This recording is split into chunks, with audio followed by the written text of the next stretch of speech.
Vamos lá para mais um vídeo respondendo as perguntas dos seguidores aqui do canal. Inclusive, se você quiser que eu tire sua dúvida, comente aqui embaixo que eu respondo para você. Bem-vindos ao canal, meu nome é Fumihiro e você está no canal Fumihiro Tênis de Mesa. Vamos então agora para a primeira pergunta, Giordano Bruno. Fumihiro, o cato pode ser feito por qualquer tipo de raquete ou só sai se for pino longo? Pode ser feito com qualquer estilo, tá? Por exemplo, o normal seria lisa e pino alto, tá? Você faz cato aqui. Os cateiros, os defensivos de antigo, aqui na direita usavam lisa, mas davam cato também, tá?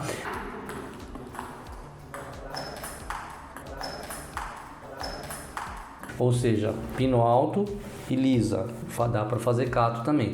Só que os cateiros, né, os defensivos, hoje eles dão cato aqui, né, defendem aqui e na direita eles atacam, né?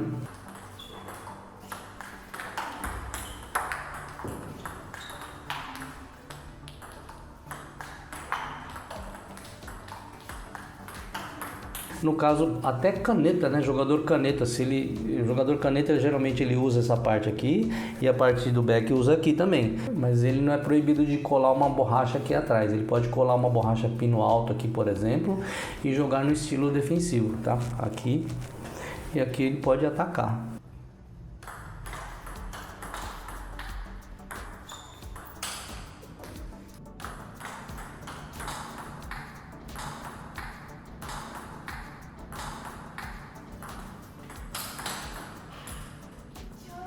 Não existe muito, mas dá para fazer. Mas a sua pergunta foi, né? Se dá para fazer com qualquer tipo de raquete? Dá sim. Até no caneta dá para fazer.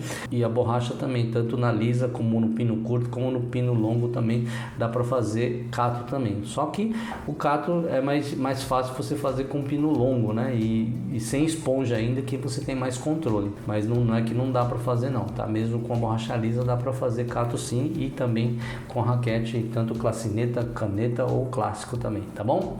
Acho que deu para responder, né? Se você está gostando do conteúdo do canal, clica aqui em valeu e apoie o canal. Se não estiver aparecendo para você, arrasta para o lado, vai aparecer um coraçãozinho para você e lá você vai poder deixar o seu comentário e o seu comentário vai ficar em destaque. E eu vou dar prioridade nas respostas para quem está apoiando o canal. Quem puder ajudar a fortalecer o canal, eu agradeço. Próxima pergunta, Pedro Henrique Nogueira. Uma pergunta, professor. Hoje em dia há alguma proibição sobre colocar borracha atrás também de uma raquete japonesa? Já vi pessoas que colocaram um pino na parte de trás e a lisa na frente. Pedro Henrique, eu acabei de responder a pergunta agora do nosso amigo Giordano lá, né? Caneta japonesa é essa raquete aqui, né? Que geralmente nós usamos só a parte da frente aqui, né?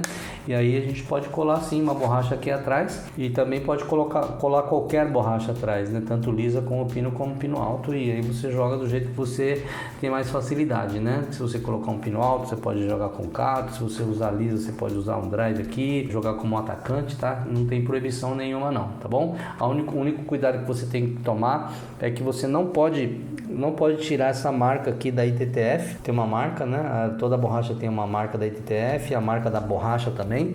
E isso aqui você não pode cortar. Ou seja, se você cortar essa parte aqui, fazer uma meia lua para ela caber aqui nessa parte aqui, isso não pode. Você cortou a marca da ITTF, que é mais importante, né? Você tem que deixar ela reta aqui como ela está aqui. Então, geralmente o pessoal pega essa altura aqui, aí traça uma linha aqui reta aqui e cola a borracha daqui para baixo aqui. Mas aí você precisa tirar um pouquinho da cortiça. Se não quiser também não precisa, mas aí vai ficar ondulado aqui, né? Mas assim, por exemplo, nessa aqui eu fiz um vídeo para um aluno que queria saber como é que dá cato de caneta. Eu tive que raspar aqui, aí colei uma borracha aqui pino alto, mas aí eu tirei a cortiça aqui. Dá um pouco de trabalho, mas é necessário fazer se você quiser usar uma borracha atrás. Vamos agora então para a próxima pergunta, Jorge Sato. Eu vejo todos sacando de lado. Isso é alguma regra, tipo para a bolinha ficar visível ou alguma facilidade para o sacador? Pode sacar de frente para a mesa? Jorge, pode sim, pode sacar de frente sim. Inclusive para iniciante eu recomendo ficar de frente, né? Para depois sacar, né?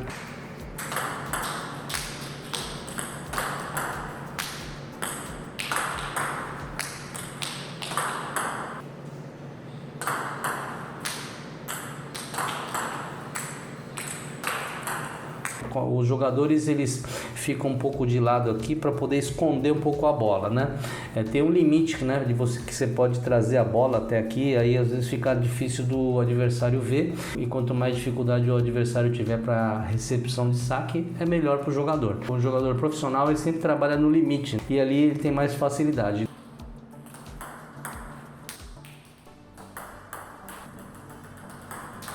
No caso do iniciante, se ele fechar muito o corpo, virar muito o corpo aqui, na hora do impacto, às vezes a gente precisa girar o corpo. E aí o iniciante não consegue girar o corpo, né? Existem algumas partes técnicas aqui que a gente ensina no saque para que o jogador consiga virar um pouco mais. Inclusive, se você quiser aprender como se saca do jeito profissional, eu tenho um curso de saque aqui, eu vou deixar o link na descrição aqui embaixo. Toda essa parte assim de dificuldade que a pessoa tem, eu tiro dúvida. Você sendo aluno, você pode mandar vídeo para mim, eu vejo, analiso e corrijo para você, tá bom? Eu vou deixar o link aqui embaixo, se você se interessar, você pode se inscrever por lá. Essa parte técnica, né, de abrir o corpo, se o movimento vai ser curto, vai ser comprido, vai pegar muito por dentro, para fora, às vezes é mais fácil você fazer um pouco virado para a direita da mesa aqui, no caso, se você for destro. Não é uma regra, não. Tem algumas regras do saque que você tem que respeitar, você respeitando ela, você pode sacar de frente e de lado sem problema algum. Vamos então para a próxima pergunta. Tênis de mesa. Boa noite. A borracha tem que estar perfeita para jogar o campeonato ou existe uma tolerância em milímetros que permite a borracha não esteja bem colada? Pequeno espaço vendo a raquete. Então, a borracha, teoricamente, ela tem que estar bem colada, tá? Ela não pode estar aparecendo nenhuma parte da raquete aqui, por exemplo. Aqui está bem colada, não está aparecendo nada de madeira, né? Aqui só a borracha aparece, não está aparecendo a esponja aqui, então essa borracha está certa. Agora, desse lado aqui, por exemplo, aqui desse lado aqui, ó, tá aparecendo um pouco da raquete, né? Isso aqui não pode. Outra coisa também, descolado aqui, esse lado aqui tá descolado, ó. Por exemplo, tá descolado. Isso aqui também não pode. Um pouquinho, talvez sim, mas aí vai depender do juiz, vai depender do árbitro. Dependendo do árbitro, ele não deixa. Mas nessa situação aqui já não, né? Ó, por exemplo, aqui acho que dá pra ver, ó. Toda essa parte aqui tá descolada, ó, né? Então aqui o árbitro não vai deixar. Se tiver só um pouquinho, aqui tá bastante, né? Mas se tiver só um pouquinho só, às vezes o juiz deixa. Mas para você não ter problemas, de repente se o árbitro fala não pode, o que vai acontecer? Todo jogador de alto rendimento tem que ter uma raquete reserva. E na hora de que dá algum problema, né? Porque você pode danificar a raquete, né? Dando um drive, por exemplo, está dando um drive, pum, pega aqui, rasga. Aí você tem que trocar a raquete. Você não pode trocar a raquete a hora que você quiser, só no caso de acontecer algum acidente na raquete, quebrar a raquete, rasgar a borracha, você pode trocar a raquete. Para você não ter problemas, né? Então você deixa ela da forma que tem que ser mesmo, né? Eu sei que é caro um pouco a borracha e tal, mas se você quer jogar em eventos oficiais, você tem que estar conforme as regras, né? Não pode estar picotado aqui, não pode estar aparecendo a raquete aqui, por exemplo, como essa aqui. É importante você deixar ela bem certinha para não ter problema, né? Porque depois pode até abalar o seu psicológico. De repente o árbitro começa a falar sobre isso, você fica apavorado, não tem raquete reserva, tem que perguntar para alguém que se pode emprestar. Próxima pergunta, Cláudio. Posso relar o corpo na mesa? Obrigado. Relar o corpo na mesa pode sim. Você não pode empurrar a mesa. Vamos supor que você está na troca de bola, de repente o jogador deu uma bola bem curta ou enroscou na rede, está bem curta, você vai lá e rela na mesa, pode encostar na mesa, pode até subir na mesa, você não pode mexer na mesa, né? Você pode subir na mesa só não colocando o freehand. Freehand é a mão livre, né? Se você é destro e a mão livre seria a esquerda, você não pode segurar a mesa assim, você pode subir na mesa, mas tem que levantar a mão, porque tem muita gente que é pequena, né? Mirim, pré-mirim, tem jogador que coloca curto lá na direita, o jogador não alcança. O que ele vai fazer? Coloca o peito em cima da mesa assim e faz a jogada. Não tem problema relar a raquete na mesa também, o braço que está segurando a raquete também não tem problema tocar na mesa não, tá? Porque você tem que tomar cuidado só para não empurrar a mesa na hora da jogada, né? Porque senão é ponto do adversário. Próxima pergunta, Antônio Amorim, professor, qual a diferença entre borracha tensionada e não tensionada?